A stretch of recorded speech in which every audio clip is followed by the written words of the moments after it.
Welcome है आप सभी का राजस्थान सोजस ई बुलेटिन के 28 मई 2023 के अंक में। साथियों, इस वीडियो में हम 28 मई 2023 सोजस बुलेटिन के जो मुख्य समाचार हैं उनकी विवेचना करेंगे। तो हम चलते हैं पहली खबर की ओर। हमारी योजनाएं स्थायी है। मुख्यमंत्री ने कहा कि हमारी योजनाएं चुनावी वादे नहीं हैं और ये स्थायी हैं। मुख्यमंत्री गहलोत ने कहा कि वर्ष 2030 तक राजस्थान को देश का अग्रणी राज्य बनाना ही लक्ष्य है। साथ ही साथ गहलोत ने कहा कि राज्य सरकार ने गहन अध्ययन के बाद ही जन कल्याणकारी योजनाएं लागू की हैं और साथ ही यह भी कहा कि महंगाई राहत कैंपों में 10 योजनाओं के रजिस्ट्रेशन से मिले गारंटी कार्ड से आमजन को राहत मिलेगी।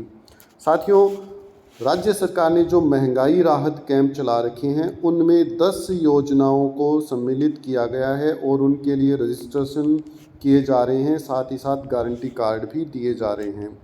तो जिन भाई बंधुओं ने अभी तक महंगाई राहत कैंपों की योजनाओं का फ़ायदा नहीं उठाया है तो वो आज ही इसके लिए रजिस्ट्रेशन करवाएं और महंगाई राहत कैंप से फ़ायदा उठाएं। मुख्यमंत्री गहलोत ने कहा कि पूर्व प्रधानमंत्री श्री राजीव गांधी ने महिलाओं को चुनावों में आरक्षण दिलाया। ये प्रश्न भी बहुत इम्पोर्टेंट है साथियों कि महिलाओं को चुनाव में आरक्षण किसने दिलवाया था। तो इसके लिए जो प्रयासरत थे वो उस समय के तत्कालीन प्रधानमंत्री श्री राजीव गांधी थे। उन्हें प्रतिनिधित्व मिला, महिलाओं को प्रतिनिधित्व मिला। राज्य सरकार भी उसी दिशा में कदम बढ़ा रही है। और गहलोत ने कहा कि आगामी रक्षाबंधन से 3 साल की इंटरनेट सेवा के साथ महिलाओं को मोबाइल वितरित किए जाएंगे।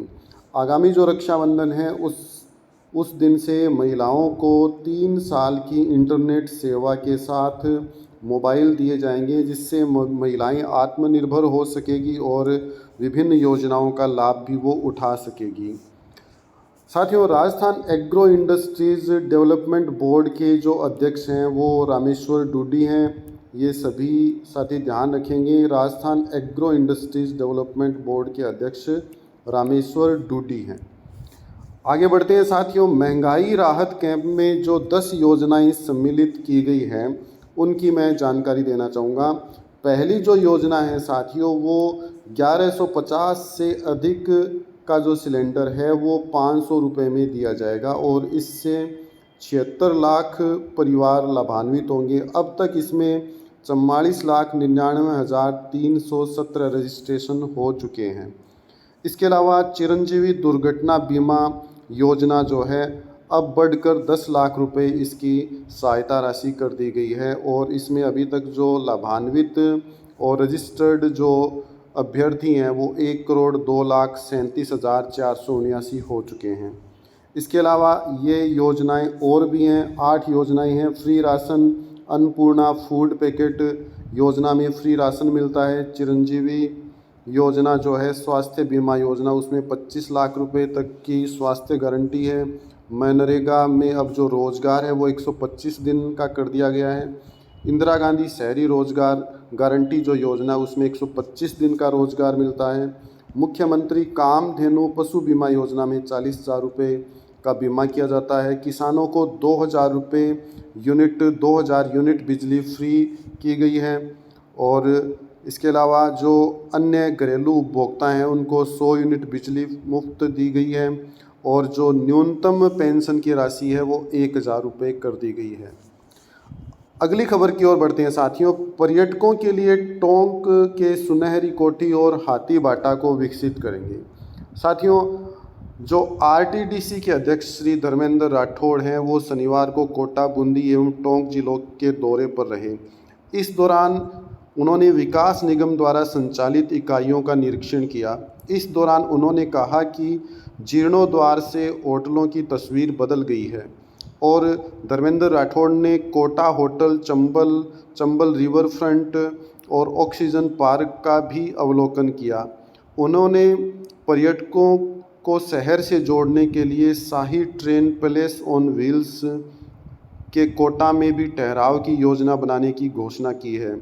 आरटीडीसी अध्यक्ष ने टोंक जिले में पर्यटकों के लिए होटल के विकास की घोषणा की। साथ ही सुनहरी कोठी हाथी भाटा को पर्यटन स्थलों के रूप में विकसित करने की बात कही। तो साथियों, ये दो नाम आप ज़रूर ध्यान रखेंगे।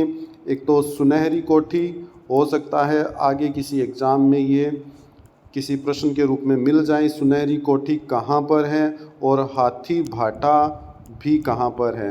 तो ये दोनों ही जो स्थान हैं वो टोंक ज़िले में आते हैं। सभी साथी इस बात का ध्यान रखेंगे। बढ़ते हम अगली खबर की ओर। PWD 4 वर्षों में 61,000 किलोमीटर सड़कों का निर्माण हुआ है। सार्वजनिक PWD जो मंत्री हैं, सार्वजनिक निर्माण मंत्री जी भजन लाल जाटव ने कहा है कि जो अब तक इस राज्य सरकार का जो कार्यकाल रहा है उसमें 61,000 किलोमीटर सड़कों का निर्माण किया जा चुका है। आगे बढ़ते हैं हम अगली खबर की ओर। मुख्यमंत्री की स्वीकृति। सहकारिता के क्षेत्र में ई-गवर्नेंस की मजबूती के लिए 5.46 करोड़ रुपए अभी राज्य सरकार ने मंजूर किए हैं। ई-गवर्नेंस से आमजन को सार्वजनिक क्षेत्र की अधिकतम सेवाएं पारदर्शिता और त्वरित गति से पहुंचाने के लिए राज्य सरकार संकल्पित है और इस योजना में ई-गवर्नेंस की मजबूती के लिए 5.46 करोड़ रुपए राज्य सरकार ने मंजूर किए हैं। साथियों, पिछले दिनों अनुप्रति कोचिंग योजना के फॉर्म भरे गए और फिर उसकी जो मेरिट लिस्ट है वो निकाली गई। तो अनुप्रति कोचिंग योजना से राजस्थान राज्य के जो 30,000 युवा हैं उनको अच्छी कोचिंग में पढ़ने का अवसर राज्य सरकार प्रदान करती है। आगे बढ़ते हैं हम अगली खबर की ओर। तो आज के इस बुलेटिन में साथियों इतना ही। सभी का बहुत बहुत धन्यवाद। अगर चैनल को लाइक शेयर सब्सक्राइब नहीं किया है तो चैनल को लाइक शेयर सब्सक्राइब जरूर करेंगे। जय हिंद, जय भारत।